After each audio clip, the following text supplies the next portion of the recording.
हुए गोपियां कहती है कि हे उद्धव, कृष्ण हमसे कभी निराश नहीं हो सकते हैं, कभी उदास नहीं हो सकते हैं, वे उदासीन तो हो ही नहीं सकते हैं, क्योंकि हमने उन्हें प्यार से भांति भांति के जो है व्यंजनों का भोग कराया है।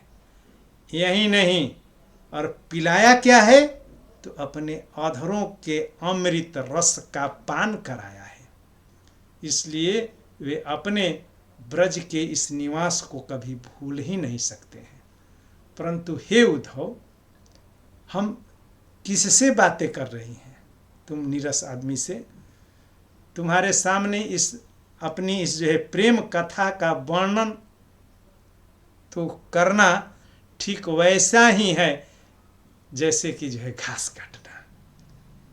तो तुम्हारे सामने अपनी प्रेम कथा का वर्णन करना घास काटने के समान व्यर्थ का कार्य है। तो तुम इस प्रेम कथा के महत्व को क्या समझो?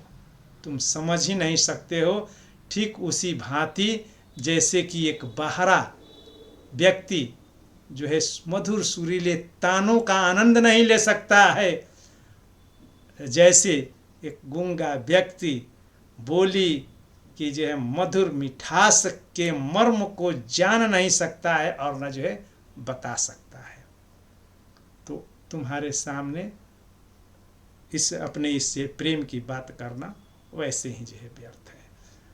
और फिर वह अपनी इतना उद्धव को कहने के बाद वह अपनी जो है सखी की ओर उन्मुख होते हुए कहती हैं कि हे सखी सुन, जो श्री कृष्ण ने आनंद विलास के वे दिन यहाँ बिताए हैं उसे वे भूल नहीं सकते हैं। वे फिर से हमारे जीवन में लौट करके आएंगे। सूरदास जी कहते हैं कि गोपियां कहती है कि हे उद्धव सुनो, अब तो कृष्ण को गए हुए बहुत दिन व्यतीत हो गए।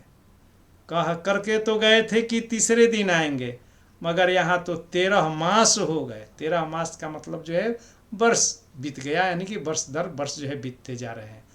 तो अब तो उनके आने की अवधि लगभग समाप्त ही हो चुकी है। अब वह शीघ्र ही आने वाले हैं, यानी कि उनका जो वियोग, यानी कि जो है यहाँ से जो गए हैं कि 3 दिन के बाद तीसरे दिन आते हैं।